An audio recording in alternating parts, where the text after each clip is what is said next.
आचार्य चरण कमलेभ्यो नमः। श्री गुसाई जी परम दयालवे नमः। चिंता संतान हंतारो यत्पादाम्बुजरेर्नवः स्वीयानान्तान्निजाचार्यान् प्रणमामि मुहुर्मुहुः।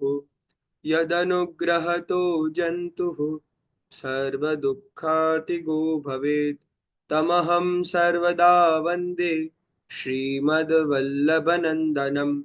अज्ञानतिमिरान्धस्य ज्ञानाञ्जनशलाकया चक्षुरुन्मीलितं येन तस्मै श्रीगुरवे नमः। नमामि हृदये शेषे लीलाक्षीराब्धिशायिनं लक्ष्मीसहस्रलीलाभिः सेव्यमानं कलानिधिं। चतुर्भिश्च चतुर्भिश्च चतुर्भिश्च त्रिभिस्तथा षड्भिर्विराजते योऽसौ पञ्चधा हृदये मम। नमामि श्रीबालकृष्णं यशोदोत्सङ्गलालितं पूतनासुपयः पान रक्षिता शेषबालकं। प्रभुर्नन्दकुमारो मे स्वामिनी वृषभानुजा। कृतार्थोऽहं कृतार्थोऽहं न संशय। आचार्यवाच प्रणमामि भाष्यस्य सुबोधिनिस्था इतराश्च यास्ताः मत्स्वान्तमागत्य कृपाप्लुतास्ताः मदीयवाचां रचयन्त्वलङ्कृतिम्। उपस्थित श्री वल्लभ चरणानुरागी आप सर्व वैष्णवजनों, સૌથી પહેલા તો આપ લોકોને બિલેટેડ શ્રી મહાપ્રભુજીના ઉત્સવની વધાઈ આપું છું। આચાર્ય શ્રી મહાપ્રભુજીનો ઉત્સવ જે હમણાં 2 દિવસ પહેલા જ આપણે ખૂબ ભાવ પ્રેમથી ઉજવ્યો અને આપશ્રીના આ દિવ્ય સિદ્ધાંતોને સમજીને પછી એનું જીવનમાં ઇમ્પ્લિમેન્ટેશન કરવાનો આપણો એક આ પ્રયત્ન છે। શ્રી મહાપ્રભુજીની વાણી એ કેટલી બધી ગૂઢ છે અને એ વાણી કેટલી માર્મિક છે, કેટલા છુપાયેલા મર્મ એની પાછળ છે, એ આપણે શ્રી ગોકુલનાથજીથી પણ સમજી શકીએ। અત્યારે આપણે જે ગ્રંથ જોઈ રહ્યા છીએ પુષ્ટિ પ્રવાહ મર્યાદા ભેદ, એ ગ્રંથમાં પ્રથમ ટીકા શ્રી ગોકુલનાથજીની એટલે શ્રી વલ્લભકૃત ટીકા છે। હવે એ ટીકામાં શરૂઆતમાં શ્રી ગોકુલનાથજી એક વાત કહે છે કે એવા વાગીશ શ્રી મહાપ્રભુજીની વાણી કે જે હું પણ ન સમજી શકું, કોઈ ન સમજી શકે, આપશીની કૃપા થઈ ત્યારે આ વાણી આપની સમજાઈ શકી। એટલે વિચાર કરો કે જ્યારે શ્રી ગુસાઈજી આવું કહેતા હોય, જ્યારે શ્રી સાત બાળકો આવું કહેતા હોય, તો અન્ય કોઈ પણનું શું સામર્થ્ય છે કે શ્રી મહાપ્રભુજીની વાણીને પોતાના બુદ્ધિથી સમજી શકે। શ્રી વલ્લભની કૃપા વગર એમની વાણી સમજવું એ વાસ્તવમાં પોસિબલ નથી। તો આ વસ્તુ આપણને શ્રી ગોકુલનાથજી અહીં સ્ટાર્ટિંગમાં જ આપણને સમજાવી રહ્યા છે। તો આવી વાણી દ્વારા ઓછા શબ્દોમાં પણ સૂત્રાત્મક શૈલીમાં આપશીએ સર્વ વસ્તુઓનો સમાવેશ, સંપૂર્ણ ભક્તિ માર્ગના સિદ્ધાંતોનો સમાવેશ આપશ્રીના ગ્રંથોમાં કર્યો। એમાંનો જ એક આપણે હમણાં જોઈ રહ્યા છીએ પુષ્ટિ પ્રવાહ મર્યાદા। ગયા વખતે આપણે એ ગ્રંથમાં પ્રવેશ કરેલો અને આપણે ગ્રંથમાં જોયેલું કે શ્રી મહાપ્રભુજી 3 પ્રકારના માર્ગોની અહીંયા વાત કરે છે। એ 3 માર્ગો કયા? તો પુષ્ટિ માર્ગ, પ્રવાહ માર્ગ અને મર્યાદા માર્ગ। અને એ ત્રણેય માર્ગોને કહીને શ્રી મહાપ્રભુજી એક ક્લેરિફિકેશન પોતાના પ્રથમ જ શ્લોકમાં આપે છે કે પુષ્ટિ પ્રવાહ મર્યાદા વિશેષેણ પૃથક પૃથક। આ ત્રણેય માર્ગો વાસ્તવમાં એકબીજાથી બહુ જ અલગ છે, જમીન આકાશનો એમાં અંતર છે। આ 3 માર્ગોને ભૂલથી પણ એક નહીં સમજવા, અથવા એવું નહીં સમજવું કે ખાલી દેખાવ પૂરતા અલગ છે, બધા અંદરથી એક જ છે, એક જ એનું લક્ષ્ય છે। બધાના ફલ પણ જુદા છે ને બધાના પ્રવાહ પ્રોસેસ પણ અલગ છે।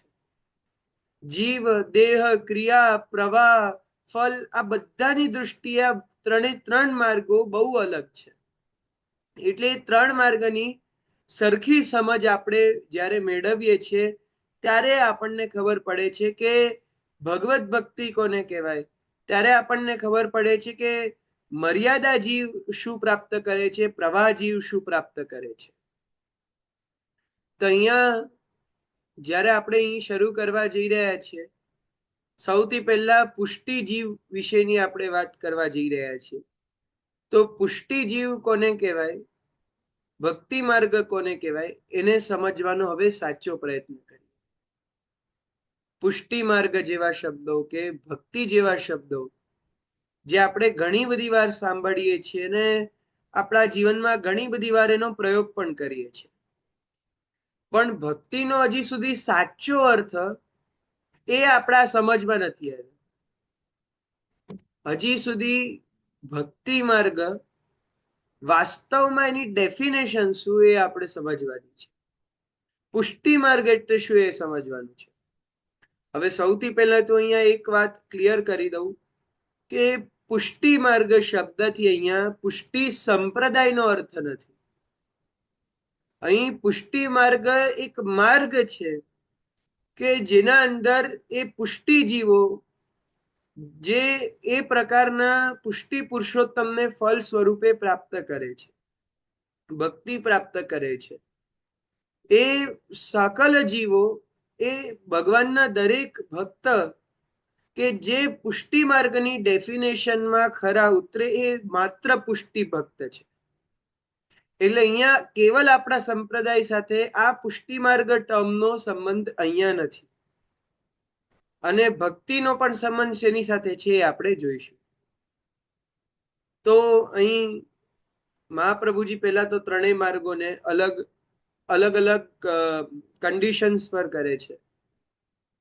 પછી આપશી આજ્ઞા કરે છે કે ભક્તિ માર્ગસ્ય કથનાત પુષ્ટિરસ્તિ નિશ્ચય. આપણે ભક્તિ માર્ગની હવે વાત જ્યારે શરૂ કરવા જઈ રહ્યા છીએ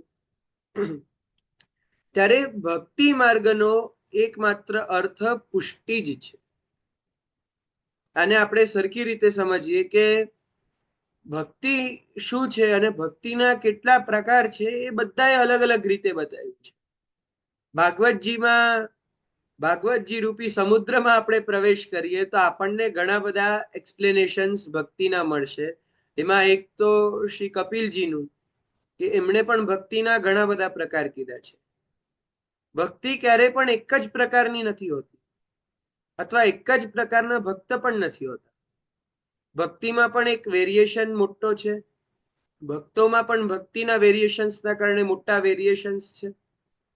અને એટલા માટે એ કપિલજી વગેરે અથવા એકાદશ સ્કંદમાં યોગેશ્વરો અલગ અલગ પ્રકારની ભક્તિઓના વર્ણન કરે છે.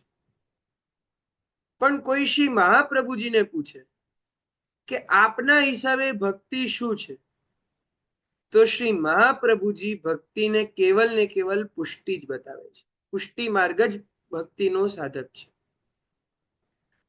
એનું કારણ શું, તો એના માટે પણ આપશી આજ્ઞા કરે છે કે ભગવત ભજન કેવલ પુષ્ટિ માર્ગમાં સંભવ છે. આ પણ આપણે આગળ ડિસ્કસ કરીશું કે એવું કેવી રીતે છે. પણ પહેલા એ સમજો કે ભક્તિની ડેફિનેશન શું છે. તો શ્રી મહાપ્રભુજી અહીંયા ખૂબ ભાર આપે છે જે નારદ પંચરાત્રનો છે કે મહાત્મ્ય જ્ઞાન પૂર્વસ્તુ સુદૃઢો સર્વતોધિક સ્નેહો ભક્તિ રીતિ પ્રોક્ત દયા મુક્તિર નચાન્યથા.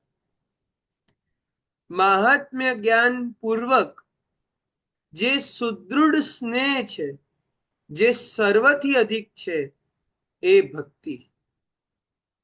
સુદૃઢ સ્નેહ નો અર્થ શું, જે સ્નેહ એટલો બધો દૃઢ થઈ ગયો હોય, જેને અચલ સ્નેહ કહી શકાય, કે જેને કોઈ ડગમગાવી ન શકે, જેને કોઈ હલાવી ન શકે. ગમે તેટલા એના જીવનમાં ખરાબ પ્રસંગો બની જાય, ઘણા એને દુઃખ આવે, ઘણી બધી પ્રકારે એના ઉપર વિપત્તિઓ આવે, ઘણી રીતના લોકો એમને ડિમોટિવેટ કરે, કોઈ પણ એની સામે એવા ચેલેન્જ આવે, ગમે તે થાય, પણ એની ભક્તિ સુદૃઢ છે, એટલે અચલ છે. એની ભક્તિને કોઈ પણ વાવાઝોડાની તાકાત નથી કે હલાવી શકે, એવી સમર્થ ભક્તિ જેની છે. અને એવો જ જેનો સર્વતોધિક સ્નેહ છે, બધા કરતા અધિક એનો સ્નેહ જ્યારે સર્વથી વધારે અધિક એનો જ્યારે સ્નેહ ઉત્પન્ન થાય છે, એ ભક્તિ કહેવાય છે. હવે અહીંયા જે શુદ્ધ પુષ્ટિ ભક્તિ છે, એ તો શ્રી મહાપ્રભુજી જેમ કે છે કે શુદ્ધા પ્રેમણાથી દુર્લભા. અહીં શુદ્ધ ભક્તિ જે છે કે અથવા શુદ્ધ પુષ્ટિ જીવો છે, હવે એમને મહાત્મ્ય જ્ઞાનની આવશ્યકતા નથી હોતી. જે અહીંયા બહુ સમજવા જેવી વાત છે કે મહાત્મ્ય જ્ઞાનની આવશ્યકતા પણ કોને હોય છે? આપણા જેવા જે જીવો કે જે ભગવત સેવામાં ઘણા બધા અપરાધ કરી દેતા હોય છે, ભગવત ભક્તિમાં આપણાથી ઘણા બધા અપરાધ થઈ જાય છે. તો આપણા જેવા જીવો માટે ખૂબ આવશ્યક છે કે આપણે લોકો મહાત્મ્ય જ્ઞાન મેળવીએ. હવે મહાત્મ્ય જ્ઞાન પ્રભુનું આપણને ભાગવતજીમાંથી પણ મળે, બ્રહ્મવાદ સમજાવતા ગ્રંથોમાંથી મળે, પછી નારદ પંચરાત્ર વગેરે આગમ શાસ્ત્રોમાંથી મળે, એવી રીતે આપણા ભક્ત કવિની વાણીથી પ્રાપ્ત થાય. આચાર્ય ચરણોના અન્ય પૂર્વાચાર્યોના ગ્રંથોમાં તો છે જ, પણ ભક્ત કવિઓના પણ જે કીર્તન છે, જેમ કે અરિજાકો વેદ રટત બ્રહ્મા રટત શંભુ રટત શેષ રટત નારદ શુક વ્યાસ રટત પાવત નહીં પાર, તો આવા બધા કીર્તન છે. ચક્ર કે ધરણહાર ગરુડ કે અસવાર, એવા કીર્તન, અથવા યહદન ધર્મ હિતે પાયો. આ બધા જે મહાત્મ્ય જ્ઞાનના વર્ધન કરનારા પદ સાહિત્યો પણ છે, એ બધા આપણા અંદર ભગવત મહાત્મ્યને સ્થાપિત કરે છે. તે એનાથી ભગવત સેવામાં આપણા અપરાધ થવાની શક્યતા બહુ ઓછી થઈ જાય છે.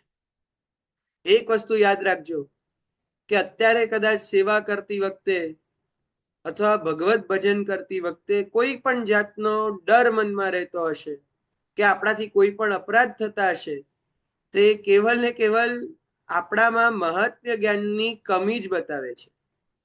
ઠાકોરજીનું મહાત્મ્ય જ્ઞાન તો જેટલું આપણા અંદર લઈએ એટલું ઓછું છે. સેવા આપણી તો જ વધારે સફળ થશે જો મહાત્મ્ય જ્ઞાન આપણને પ્રાપ્ત થાય, કારણ કે હજી આપણે એવા શુદ્ધ જીવોના અધિકારમાં નથી આવ્યા. જ્યારે એ સુદૃઢ સ્નેહ સ્થાપિત થઈ જાય છે, પછી એક ટાઈમ એવો આવે છે કે મહાત્મ્ય જ્ઞાન જ તિરોહિત થઈ જાય છે.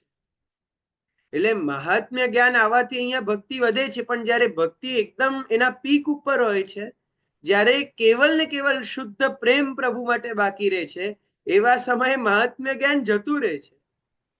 અહીં શ્રી ગોકુલનાથજી આપણને બહુ સુંદર રીતે સમજાવે છે કે શ્રી દેવકીજી જે પ્રભુના માતૃચરણ છે, એ શ્રી દેવકીજીને પ્રભુનું મહાત્મ્ય જ્ઞાન હતું, તોય જ્યારે પ્રભુ કારાગારમાં પ્રગટ થયા તે સમયમાં દેવકીજીના મનમાં બહુ ચિંતા થવા લાગી કે આ ઠાકોર આ કૃષ્ણ આ પ્રભુ કંસનાથમાં જતા રહેશે તો એમનું કંઈક આવું થઈ જશે તો. એમના મનમાં એવી ચિંતા થઈ. હવે વિચાર કરો કે મહાત્મ્ય જ્ઞાન વાળો વ્યક્તિ જે પૂર્ણ પુરુષોત્તમ માનનારો છે, પરમ કાષ્ઠાપન્ન પરાત્પર પરબ્રહ્મ માનનારો છે, એવા વ્યક્તિમાં જ્યાર સુધી મહાત્મ્ય જ્ઞાનનો તિરોભાવ ન થાય ત્યાર સુધી આવો ડર આવી કેવી રીતે છે? એટલે આવો ડર પણ આવો ઠાકોરજી માટે એ મહાત્મ્ય જ્ઞાન મેળવેલા ભક્તો કરતા પણ ઉપરી સ્તરનો છે. અને એટલા માટે જ આ વસ્તુ આપણે દરેક વ્રજ ભક્તના પ્રસંગમાં વારંવાર જોશું કે ઠાકોરજી બતાવતા બતાવતા થાકી જાય છે કે હું ભગવાન છું, તો એ વ્રજવાસીઓ માનવા તૈયાર નથી. તમારાથી થાય એ કરી લો, પણ અમે તો તમને એ જ અમારા બધાની વચ્ચે રમતા નંદલાલ જ માનીશું. વારંવાર પ્રભુ એ જતાવવાનો પ્રયત્ન કરે છે.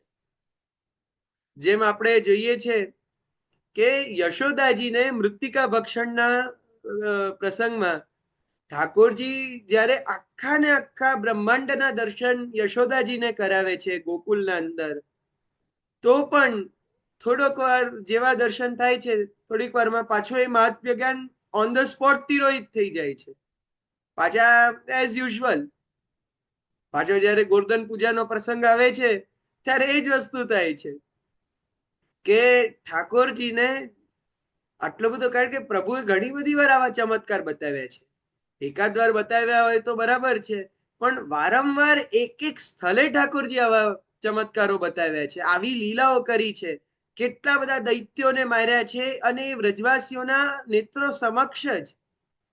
તો આપણે શું જોઈએ છે વ્રજલીલામાં, કે જ્યારે ઠાકોરજી પેલો ઇન્દ્રયાગ ચાલતો હોય છે અને તે વખતે નંદરાયજીને ફરિયાદ કરવા જાય છે, ગોદ બેઠે ગોપાલ કહત નંદરાય સો, અહો तात एक बात श्रवण दे सुनो जो मेरी, भवन मांझ हो गयो जहां दरी सोंज गनेरी. કે અરે બાબા, હું જ્યારે ભવનમાં ગયો, કે જ્યાં બધી સોંજ એટલે બધી ખૂબ તૈયારીઓ ચાલતી હતી, ખૂબ ઘણા જાતના પકવાનો બધા હતા, તો ત્યાં ઠાકોરજીને મશ્કરી સૂજી. ઠાકોરજી તો હસી મજાક વગર રહી ન શકે. ઠાકોરજીએ કીધું કે મેં હસી માંગ્યો માએ પે ભોજન દેરી મોય, લે લકુટી કરે લકુટી લે યો કયો યહ ક્યું દેવું તોય. ઠાકોરજી મજાકમાં કહેવા લાગ્યા કે લાવો આ બધું મને આપી દો, એટલે મૈયાએ સીધી લાકડી બતાવી કે યહ ક્યું દેવું તોય. હવે આટલા અખિલ બ્રહ્માંડના નાયક જ્યારે વારંવાર આવી લીલાઓ બતાવે, તો પણ છેવટે વસ્તુ એ જ, કર લકુટી લે યો કયો યહ ક્યું દેવું તોય. આ વ્રજ ભક્તોનો નિષ્કામ પ્રેમ છે. તો આ જ નિસ્સાધન જનો માટે જ, આ નિસ્સાધન ભક્તો માટે જ નિસ્સાધન ફલાત્માય પ્રાદુર્ભૂતોસ્તિ ગોકુલે. શ્રી મહાપ્રભુજી કહે છે કે આવા જ નિસ્સાધનોના ફલાત્મક એટલે શ્રી કૃષ્ણ એ ગોકુલમાં પ્રગટ થઈ ચૂક્યા છે. આ નિસ્સાધન જીવોના ફલ બનીને પોતે પ્રભુ એમના ઉપર કૃપા કરવા એમની માટે થઈને અહીંયા પધાર્યા છે. તો આવા જીવો કે જેની એકમાત્ર શરણ શ્રી ઠાકોરજી છે, તો આવો પ્રેમ થયા પછી તો બધી જ વસ્તુ સેકન્ડરી છે. પછી મહાત્મ્ય જ્ઞાનની કોઈ આવશ્યકતા નથી, હોય એ પણ દૂર થઈ જાય છે. અને પછી એ સ્ટેજ ઉપર આવી જાઓ અને પછી કદાચ મહાત્મ્ય જ્ઞાન વધી ગયું અને પ્રેમ તમારો ઘટવા લાગ્યો, તો ઠાકોરજીને પછી એ પણ નથી ચાલતું. જેમ એક પ્રસંગમાં આપણે જોઈએ છે કે પેલી બિલાડી આવી એટલે ઠાકોરજી ડરી ગયા. એટલે પેલા સેવકે કીધું કે તમે એટલી પૂતનાને મારી, આટલા તૃણાવર્તને માર્યા ને એક બિલાડીથી ડરી ગયા. બસ ઠાકોરજી એ જ ક્ષણ હતો કે એની સાથે વાતો કરતા બંધ થઈ ગયા. ઠાકોરજી મૌન થઈ ગયા. પછી કોઈ પણ સાનુભવ જતાવાનો બંધ કરી દીધો. કેમ કે અહીંયા હવે એના પ્રેમનો ભાવ ઓછો થયો છે. હવે એને એ મહાત્મ્ય યાદ આવી ગયું કે આવા સમર્થ પ્રભુને એક બિલાડીથી ડરવાની શું જરૂરત. ખરેખર પ્રભુ એને વાત્સલ્યનું દાન કરવા માટે, જેમ એક નાનું બાળક હોય બિલાડીથી, વાઘથી, હાવ બિલાવથી ડરે, એ રીતે શ્રી ઠાકોરજી એને એવું વાત્સલ્ય આપવા માટે આવી લીલા કરતા હતા. પણ હવે એ જીવનો એવો અધિકાર કે શું હશે કે એ જીવનાથી એવું બોલાઈ ગયું, એટલે ઠાકોરજીએ તરત ને તરત જ સામે પાછું કરીને બતાડી દીધું કે જ્યારે તમારામાં એ પ્રેમ જતો રહે છે, ત્યારે હું પણ જતો રહું છું. આ ભક્તિ છે કે જેમાં પ્રભુ આપણને પોતાનો માને છે. જેમ આપણે જોઈએ છે કે ગોવર્ધન લીલામાં પ્રભુ શું આજ્ઞા કરે છે કે મચ્છર અસ્માદ મચ્છરણમ ગોષ્ઠમ મન્નાથમ મત પરિગ્રહમ, કે તમે બધા મારા આશ્રિત છો, હું તમારો રક્ષક છું, એટલે અહીંયા હું તમારી રક્ષા કરીશ. જ્યારે ઇન્દ્ર યજ્ઞનો ભંગ થયો ને ઇન્દ્રદેવ કોપિત થયા, ત્યારે ઠાકોરજી આશ્વાસન આપ્યું કે હું તમારો રક્ષક છું, તમે મારા આશ્રયમાં આવ્યા છો, તમે ડરો છો શું કામ, હું તમારો છું. જોકે વ્રજવાસીઓ ડર્યા જ નથી. ઠાકોરજીને પણ એ આશ્વાસન છે ને વ્રજભક્તોને પણ એ આશ્વાસન છે કે અમારા રક્ષક શ્રી કૃષ્ણ છે. કારણ કે આશ્વાસન બેસાડનાર જ શ્રી કૃષ્ણ પોતે છે. અહીંયા શ્રી ગોકુલનાથજી બહુ સારી વાત કરે છે કે લોકમાં એટલે લૌકિકમાં 7 પ્રકારના રક્ષકો છે, એક નહીં 7 છે. હવે તમને જેટલા રક્ષકો યાદ આવે એ બધા 7 પ્રકારમાં આવી જાય છે. તેમાં દેવ આવે, એમાં પિતૃ આવે, એમાં ઋષિ આવે, એમાં આત્મા આવે, એમાં આત્મીય આવે, એમાં ઐહિક આવે, એમાં પારલૌકિક આવે, એવા 7 પ્રકારના રક્ષકો બતાવેલા છે. પણ હવે આ સાથેથી જયારે રક્ષા ન જોતી હોય, જયારે રક્ષા કરવા સાક્ષાત પરબ્રહ્મ પૂર્ણ પુરુષોત્તમ શ્રી ગોવર્ધનનાથજી આજ્ઞા કરતા હોય કે તમે મારા શરણમાં છો ને હું તમારો રક્ષક છું, એટલે વિચાર કરો કે એ એનાથી ઉપર શું હોઈ શકે કે એ પ્રભુએ તમારું પાલન કરવાનું વિચાર્યું છે. આપણે નથી જોતા કે યહ વ્રત માધો પ્રથમ લિયો હૈ. હમણાં નરસિંહ ચતુર્દશી આવશે તો એમાં નરસિંહજીના એક વધાઈમાં કીર્તન છે કે યહ વ્રત માધો પ્રથમ લિયો હૈ.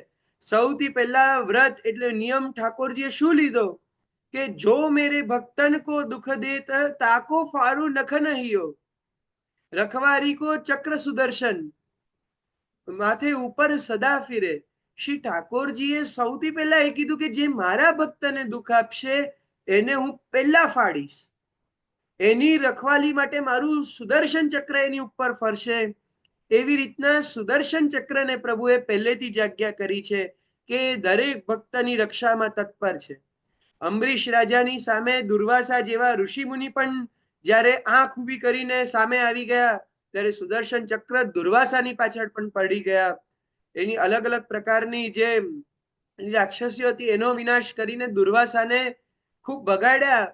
એને છેવટે અંબરીશના ચરણમાં પડવું પડ્યું. ભક્તની રક્ષા માટે શ્રી કૃષ્ણ પોતે તત્પર છે. તો એ જ્યારે આપણને દ્રઢ વિશ્વાસ થાય છે, એ જેને દ્રઢ વિશ્વાસ હોય છે અને ઠાકોરજી જેને આ વિશ્વાસ અપાવે છે એ પુષ્ટિની સત્તામાં છે, એ પુષ્ટિજીવ છે. તો આ પુષ્ટિ માર્ગની ડેફિનેશન છે કે ઠાકોરજીને જેનાથી અપનત્વ. એટલે એક બીજી રીતે કહીએ ને કે કદાચ કે કોઈ કે આ ભગવાન તમે અમારા નાથ છો, હવે આજે અહીંયા નાથ કેતો ફરે છે, કાલે કોઈ બીજી જગ્યાએ નાથ કહેશે, કોઈ ત્રીજી જગ્યાએ જઈને કોઈને નાથ કહેશે. તો જ્યારે આપણા નાથ કહેવાની ડેફિનેશન વારે ઘડીએ ફરતી રહે છે, પણ પ્રભુ જ્યારે કહે છે કે હું તમારો નાથ છું, ત્યારે એ પછી અચલ ભક્તિ અપાવે છે. આવી રીતના આ પુષ્ટિ માર્ગનું અહીંયા લક્ષણ કહેવામાં આવ્યું છે. આને આપણે વધારે સારી રીતે શ્રી હરિરાયજીના ગ્રંથ સાહિત્યમાં પુષ્ટિ માર્ગના લક્ષણોમાં પુષ્ટિ માર્ગસ્ય કથ્યતે, એમાં પુષ્ટિ માર્ગના લક્ષણો શ્રી હરિરાયજીએ ખૂબ સુંદર રીતે બતાવ્યા છે, એમાં વિસ્તારથી જાણી શકીએ. પણ અત્યારે અહીં એ સમજીએ કે આવી અહિતુકી કૃપા થવું એ પુષ્ટિ માર્ગનું લક્ષણ છે. હવે પુષ્ટિ માર્ગને સમજાવ્યા પછી શ્રી મહાપ્રભુજી આગળ વધે છે પ્રવાહ માર્ગ. પ્રવાહ માર્ગ એટલે શું? પ્રવાહ શબ્દથી જ આપણને એટલું સમજાઈ જાય છે કે પ્રવાહ એટલે એક ફ્લો.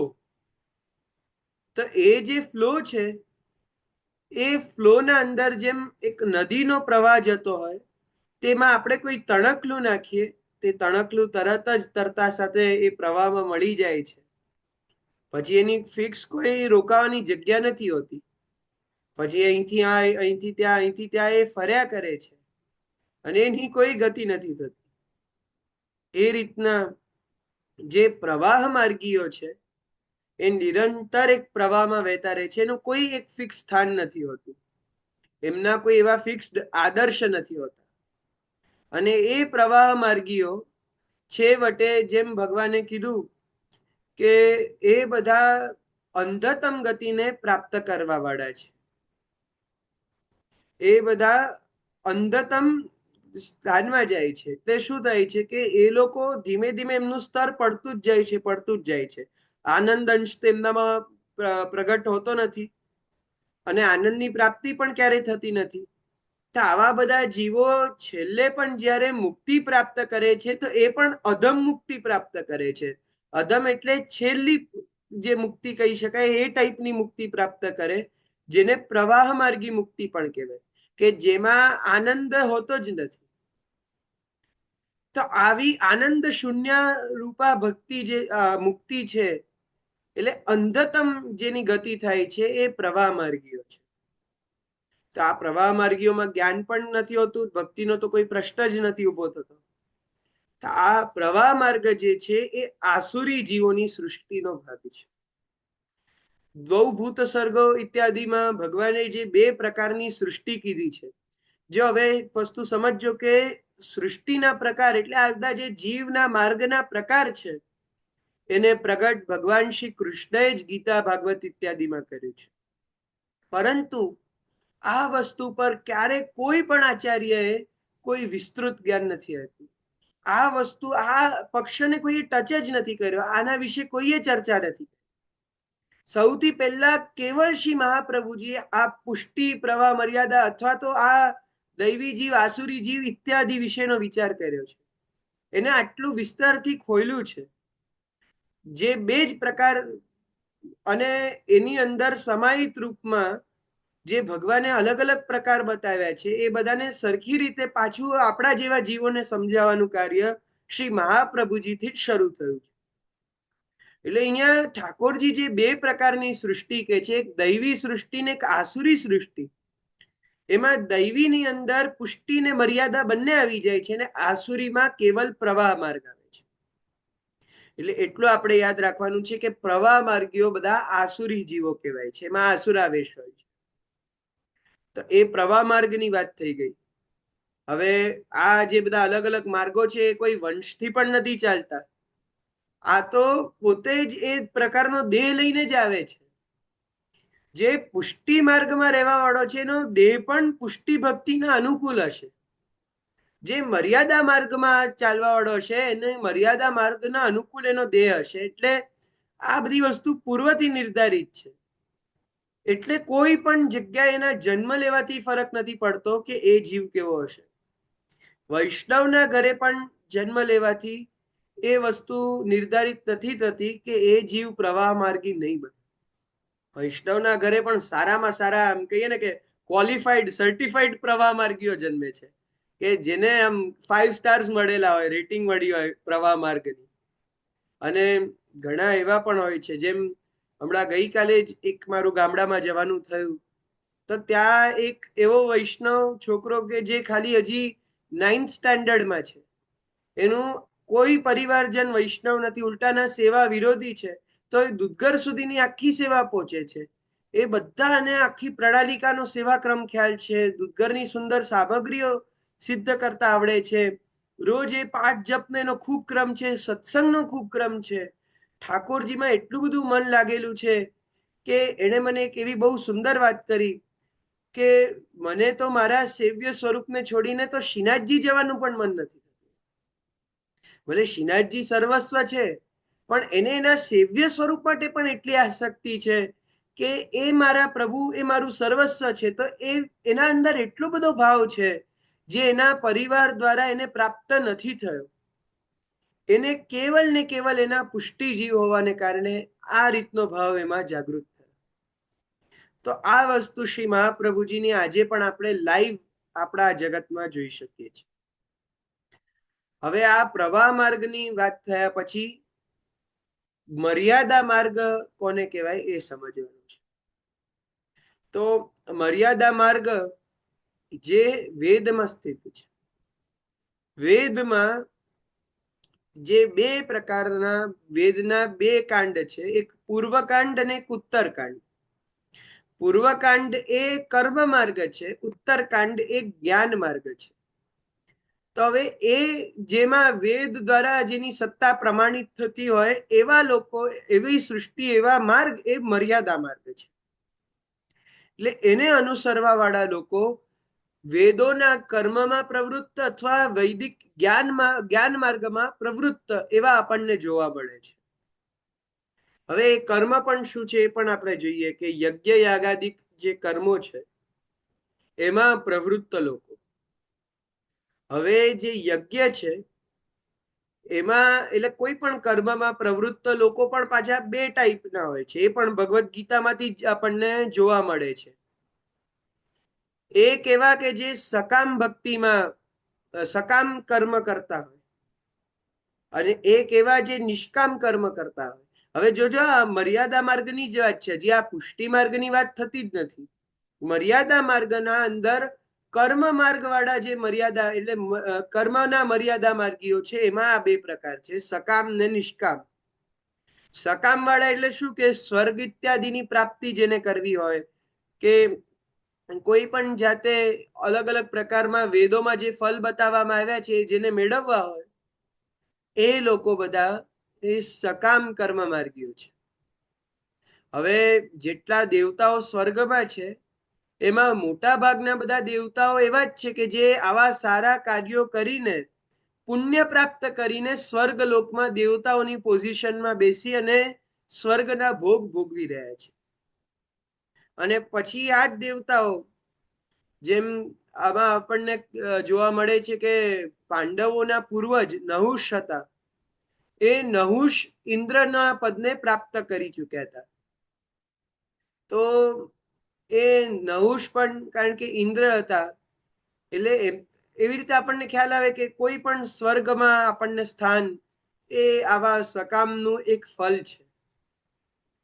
તો અહીંયા શ્રી ગોકુલનાથજી આપણને એ જ સમજાવી રહ્યા છે કે ભગવદ્ ગીતામાં પ્રભુ આ બધાની છેલ્લી ગતિ એ કે છે કે ક્ષીણે પુણ્ય મર્ત્ય લોકમ વિશંતિ, કે આ બધા પોતાના પુણ્યથી જાય છે ખરા સ્વર્ગમાં, સ્વર્ગના ભોગ પણ ભોગવે છે, એમાં પણ ના નહીં, પણ ક્ષીણે પુણ્ય મર્ત્ય લોકમ વિશંતિ, કે આ બધા ત્યાર સુધી ઉપર બેઠા છે જ્યાર સુધી એમના પુણ્ય ચાલે છે. પુણ્ય પૂરા થાય તો ક્ષીણે પુણ્ય મર્ત્ય લોકમ વિશંતિ, પાછા પૃથ્વી પર બેક ટુ ધ પેવિલિયન એની જેમ પાછા આવી જાય છે. તો આ લોકોને કોઈ ફિક્સ્ડ ફળ ત્યાં નથી પ્રાપ્ત થતું, એ પાછા પુણ્ય ક્ષીણ થવા પર મર્ત્ય લોકમાં પ્રવેશે છે. જેમાં નહુષ રાજા જતા તો હવે એમને જ્યારે ઋષિ દ્વારા શ્રાપ પ્રાપ્ત થયો ત્યારે એમના પુણ્ય ક્ષીણ થઈ ગયા એટલે પાછા ખરાબ યોનિમાં જન્મીને અજગર બનીને પૃથ્વી પર આવ્યા. એવી રીતે જે ભીષ્મ હતા, ભીષ્મ પિતામહ, એ ભીષ્મ પણ કારણ કે જે 8 વસુઓમાં હતા એ બધા વસુઓના પણ પુણ્ય ક્ષીણ થઈ ગયા અને પાછા પૃથ્વી લોક પર આવી ગયા. એવી રીતના ઘણા બધા એવા દેવતાઓની વાત છે કે એ લોકો પાછા પુણ્યના ક્ષીણ થવા પર, પુણ્ય ખતમ થવા પર પાછા મૃત્યુલોકમાં જન્મ લે છે. જેટલા દેવતાઓના પૃથ્વીલોક પર આવવાની વાત આપણને વારંવાર દેખાય છે એ બધાના આ જ કારણ છે. તો આ બધા સકામ કર્મ માર્ગીઓની ગતિ છે. હવે જે નિષ્કામ કર્મ માર્ગીઓ છે એ લોકો દ્વારા શું થઈ શકે? નિષ્કામ કર્મ માર્ગીઓને શું મળવાનું? તો એ લોકોને જ્ઞાનની પ્રાપ્તિ થવાની, અને એ લોકો આગળ ચાલીને જ્ઞાન માર્ગી થવાના.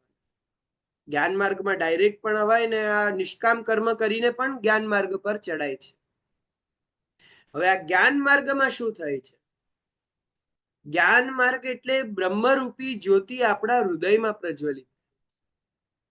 એટલે જ્યારે બ્રહ્મ આપણા આત્માની અંદર આપણને હૃદયમાં આપણને અનુભવ થવા લાગે, એ હૃદયમાં આપણે એને શોધીએ છીએ, એનો અનુભવ આપણે ધ્યાનમાં રહીને કરીએ છીએ અને એને અંદર આપણા અંદર જ સમજીએ છીએ, એ જ્ઞાન માર્ગ છે.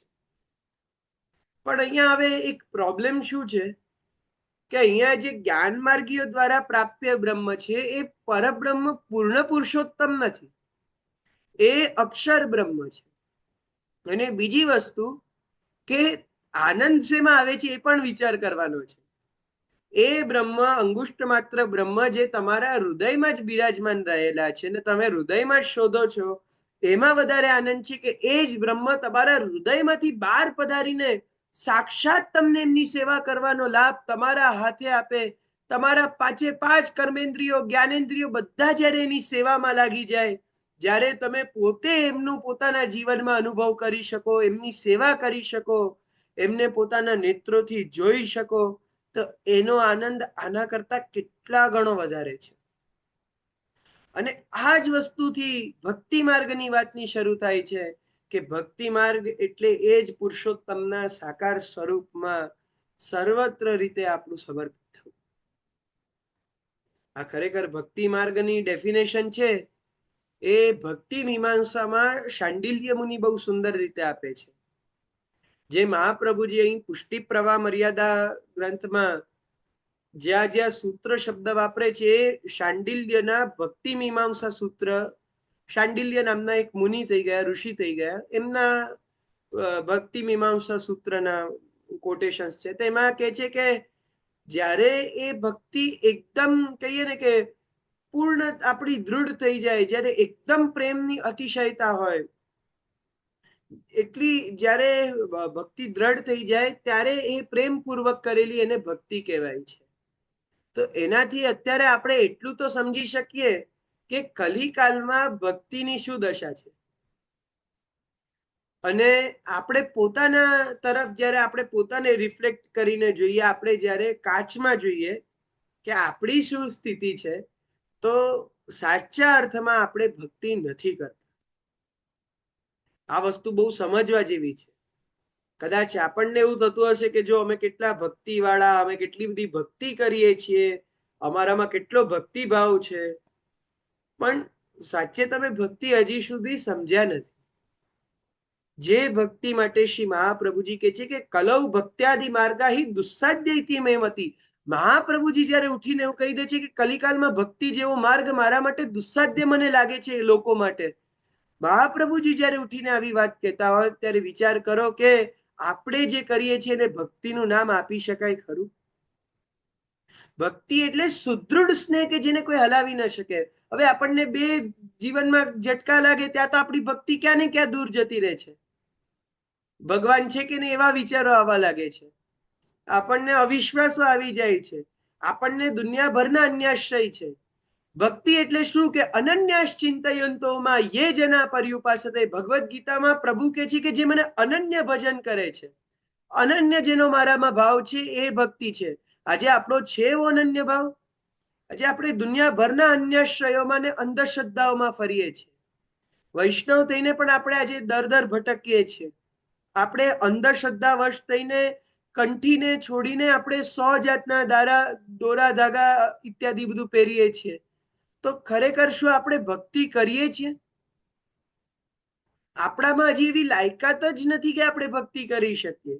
કદાચ એક કહીએ ને કે કેવા પૂરતું આપણે કહીએ કે હું ભક્તિ કરું છું. જેમ કોઈ ફોરેનમાં રહેતો માણસ એવું કે હું ભારતીય છું, જે એનઆરઆઈ જેવા લોકો હોય કે જે બહાર જઈને વસ્યા હોય પણ છતાંય પોતાની આઈડેન્ટિટી ભારતીય તરીકેની કહે. તો હવે એના જે છોકરાઓ પણ ત્યાં જન્મ્યા હોય ફોરેન કન્ટ્રીઝમાં, ઇન્ડિયામાં આવવા જવાનો પણ વ્યવહાર નથી. ખાલી પોતાના બાપ દાદાઓની આઈડેન્ટિટીથી એટલું કહી શકે કે હું અહીંયા ઇન્ડિયાનો છું, પણ વાસ્તવની એની આઈડેન્ટિટી તો હવે જે દેશમાં છે ત્યાંના સ્થાનિક તરીકેની થઈ ગઈ છે. એવી રીતના આપણે ભક્તો સાથે સંકળાઈને આપણે પોતાની જાતને પણ ભક્તિ કરીએ છીએ એવું કહેવા માટે ફોર્મલી માની બેઠા છીએ. બાકી કલૌ ભક્ત્યાદિ માર્ગા હિ દુસ્સાધ્યૈતિ મેમતિ, શ્રી મહાપ્રભુજી કહે છે. તો આ વસ્તુથી આપણે એટલું સમજી શકીએ કે આપણે ભક્તિ કરવાનો પ્રયત્ન કરીએ છીએ, આપણે ભક્તિ ડાયરેક્ટ નથી કરતા. કદાચ કરીએ પણ છે તો એ શ્રી મહાપ્રભુજીની આડીથી છે. અહીંયા મહાપ્રભુજી જ્યારે આપણે વિવેક ધૈર્યાશ્રય જોશું ત્યારે આપણને ભક્તિ દુસ્સાધ્ય હોવા છતાં પણ આપણા જીવનમાં અત્યારે શું આપણને પ્રભુ સુધી લઈ જાય છે એની બહુ સરસ રીતે વાત કરશે. કે જ્યાં ભક્તિ દુસ્સાધ્ય છે પણ આશ્રય એક એવી વસ્તુ છે ને કે એવમ આશ્રયણમ પ્રોક્તમ સર્વેશામ સર્વદા હિતમ. મહાપ્રભુજી પાછા કૃપાળુ એટલા ને, એક વાર તમને કીધું કે ભક્તિ દુસ્સાધ્ય છે, પાછું સામે એ પણ કીધું કે સાધ્ય શું છે કે સર્વેશામ સર્વદા હિતમ. કોઈ પણ વ્યક્તિ હોય ચાહે સર્વેશામ બધા માટે અને સર્વદા સર્વકાલ માટે આશ્રયના દરવાજા ખુલ્લા જ છે. ભગવાનનો આશ્રય એટલે શરણાગતિ હંમેશા ઓપન છે, પણ ભક્તિ દુસ્સાધ્ય છે. હજી આપણે વિવેક ધૈર્યાશ્રય બનશું ત્યારે આપણને આ બંને વચ્ચેનો ફરક સમજાશે.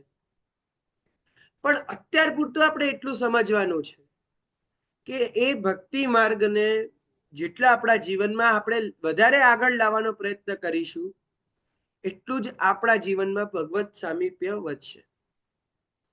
તો અહીંયા પેલા પ્રવાહ માર્ગની, મર્યાદા માર્ગની વાત થઈ. તો મર્યાદા માર્ગીઓ એ વેદ માર્ગમાં સ્થિત હોય છે. એ વૈદિક કર્મ કરે છે, વૈદિક જ્ઞાનને પ્રાપ્ત કરે છે, પણ મર્યાદાના જનરલી લોકો ભક્ત નથી હોતા. મર્યાદા માર્ગીઓ કા કર્મ વાળા હોય છે અથવા જ્ઞાન વાળા હોય છે, પણ ભક્ત નથી હોતા. હવે અહીંયા મર્યાદા માર્ગીઓમાં પણ ઘણા એક્સેપ્શન્સ હોય છે, અપવાદો હોય છે. તે એમાં પણ મહાપ્રભુજી આજ્ઞા કરે છે કે જે એવા મર્યાદા માર્ગીય કદાચ એ લોકો પર કોઈ કૃપા થઈ ગઈ પ્રભુની અને સારા ભગવદીયનો સંગ થઈ ગયો, તો કદાચ એ લોકોમાં પણ ભક્તિ જાગી શકે છે અપવાદ રૂપ. તો હવે એ જે ભક્તિ કરશે એને મર્યાદા માર્ગીય ભક્તિ કહેવાશે. પણ અહીંયા એક બીજી વસ્તુ પણ આવે છે. ગોકુલનાથજી પોતે જ આમાં પૂર્વ પક્ષ અમુક લોકોનો બતાવે છે કે મર્યાદા માર્ગીઓને પણ અપવાદ રૂપે ક્યારેક સારા સંગ ઇત્યાદિથી ભક્તિ પ્રાપ્ત થાય છે, બરાબર. પણ મર્યાદા માર્ગની ભક્તિ અને પુષ્ટિ માર્ગની ભક્તિ બંનેમાં અંતર કરવો હોય તો એ અંતર ખબર કેમ પડે? મર્યાદા માર્ગ અને પુષ્ટિ માર્ગની ભક્તિમાં ફેર શું? તો શ્રી ગોકુલનાથજી ખૂબ સ્પષ્ટ શબ્દોમાં અને એકદમ કહીએ ને કે એક મોટું સ્ટેટમેન્ટ આપી દે છે કે સાક્ષાત ભગવત ભજન એ કેવલ ને કેવલ પુષ્ટિ માર્ગમાં જ સંભવ છે, મર્યાદા માર્ગમાં પોસિબલ નથી. પુષ્ટિ માર્ગનું ફરીથી હું તમને કહી દઉં કે પુષ્ટિ માર્ગ એ પુષ્ટિ સંપ્રદાય વિશેષ માટે નથી કહેવામાં આવ્યું, પણ પુષ્ટિ માર્ગે જે પર પ્રભુના અનુગ્રહના માર્ગમાં, અનુગ્રહો પુષ્ટિ માર્ગે નિયામક ઇતિ સ્થિતિ, જે અનુગ્રહ થી પુષ્ટિ માર્ગમાં આવ્યા છે એમની વાત છે, અનુગ્રહ વાળા લોકોની, દરેક જેના ઉપર ભગવાનની કૃપા છે એ પુષ્ટિ જીવની વાત છે. તો એવી સાક્ષાત ભગવત ભજન. હવે ભજનનો અર્થ શું છે? ભજનનો અત્યારે આપણે કેવલ એકમાત્ર અર્થ એ ગાવાથી જ લઈએ છીએ કે ભજન ગાઈએ છીએ, ભજન બોલીએ છીએ. પણ સંસ્કૃતમાં ભજનનો અર્થ ભજ સેવાયામ એવો ધાતુ છે. ભજનનો અર્થ થાય છે સેવા. એટલે અહીંયા જ્યાં જ્યાં ભજન શબ્દ આવે ત્યાં આપણે ભગવત સેવાના અર્થમાં એનો સંદર્ભ લેવાનો. તો એ જે સેવા છે, હવે ચાહે કીર્તનની સેવા હોય કે ભગવત સ્વરૂપની સેવા હોય, તો એ જે આપણી સેવા છે એ ભગવત ભજન છે, એ કેવલ ને કેવલ પુષ્ટિ માર્ગમાં થઈ શકે. કારણ કે મર્યાદા માર્ગીઓમાં એવો નિષ્કામ ભાવ જ નથી હોતો કે એ પ્રભુની સેવા કરે. મર્યાદા માર્ગીઓ પૂજા કરી શકે છે, મર્યાદા માર્ગીઓ યજ્ઞ કરી શકે છે, મર્યાદા માર્ગીઓ વેદનો પઠન કરી શકે છે, પણ મર્યાદા માર્ગીઓ ભગવાનની સેવા નથી કરી શકતા. સેવાનો લાભ કેવલ ને કેવલ પુષ્ટિ માર્ગીયને મળ્યો છે કે જ્યાં પ્રભુના તત્સુખનો વિચાર થઈ શકે, જ્યાં પ્રભુથી અપનત્વ છે કે આ પ્રભુ મારા છે અને હું આ પ્રભુનો છું, એવી રીતનો જે આપણને અપનત્વનો અધિકાર મળ્યો છે એ પુષ્ટિ માર્ગ માટે સીમિત જ છે. એટલે આટલો જ ફરક છે પુષ્ટિ ભક્તિ અને મર્યાદા ભક્તિમાં. તો મર્યાદા જ્ઞાન ભક્તિ છે એ આટલી ઉત્કૃષ્ટ નથી જેટલી ઉત્કૃષ્ટ પુષ્ટિ ભક્તિ છે. આમાં આપણે વધારે ભગવદ્ ગીતાના પ્રમાણો કાલે જોઈશું. શ્રી મહાપ્રભુજી પ્રમાણો સહિત આ બધી વસ્તુ સમજાવે છે કે કદાચ કોઈને એવો સંશય રહી જાય કે ભાઈ પુષ્ટિ ભક્તિ જ કેમ શ્રેષ્ઠ છે, અને આ વસ્તુ શાસ્ત્રમાં એટલે ગીતાજી, ભાગવતજી વગેરેમાં ક્યાં છે? એના પ્રમાણો પણ શ્રી મહાપ્રભુજી, શ્રી ગોકુલનાથજી અને અન્ય પૂર્વાચાર્યો આપે છે, પણ આપણે એને કાલે વિસ્તરથી જોઈશું. પણ અત્યારે એટલું આપણે આજના આ સેશનથી કન્ક્લુડ કરી શકીએ કે શ્રેષ્ઠતમ સર્વોત્કૃષ્ટ ભક્તિ એ પુષ્ટિ ભક્તિ છે, પુષ્ટિ માર્ગ છે કે જ્યાં કેવલ પ્રભુની ભક્તિને જ પ્રાધાન્ય છે. મર્યાદા માર્ગમાં કર્મ અને જ્ઞાનની પ્રધાનતા છે, જ્યારે પ્રવાહ માર્ગમાં કોઈની પ્રધાનતા ન હોવા છતાં કેવલ ને કેવલ અજ્ઞાન છે. તો આવી રીતના આપણે આ ત્રણ માર્ગોને સમજ્યા.